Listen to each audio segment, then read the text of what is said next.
Welcome to yo-yo TV. ప్రస్తుతం తెలంగాణ ముఖ్యమంత్రిగా కొనసాగుతున్న రేవంత్ రెడ్డి కేవలం స్టేట్ లీడర్ మాత్రమే కాదు, దేశంలోనే ఒక స్టార్ లీడర్గా మారిపోయారు.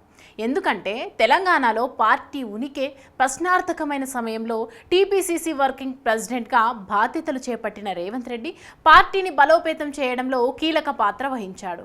ఒకవైపు సీనియర్ల నుంచి అవమానాలు ఎదురవుతున్నా పట్టించుకోకుండా దృఢ సంకల్పంతో ముందుకు సాగారు. అయితే తెలంగాణ కాంగ్రెస్ సీనియర్లు సైతం కలలో కూడా ఊహించని విధంగా తెలంగాణలో పార్టీని అధికారంలోకి తీసుకువచ్చి ఇప్పుడు ముఖ్యమంత్రిగా కొనసాగుతున్నారు. ఇలా టీపీసీసీ వర్కింగ్ ప్రెసిడెంట్ జర్నీలో రేవంత్ కి పార్టీ లోపల బయట ఎన్నో సవాళ్లు అడ్డంకులు ఎదురయ్యాయి.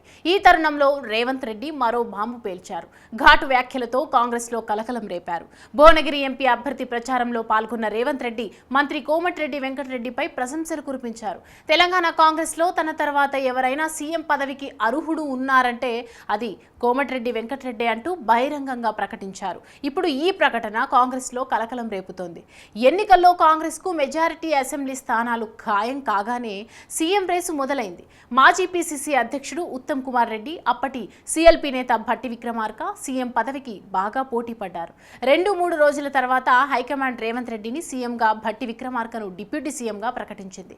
అలాంటిది ఇప్పుడు రేవంత్ రెడ్డి భట్టి, ఉత్తమ్ పేర్లు కాదని కోమటిరెడ్డిని సీఎం పదవికి అర్హుడు అని ప్రకటించడంతో కాంగ్రెస్లో చిచ్చు రాజుకుంటోంది.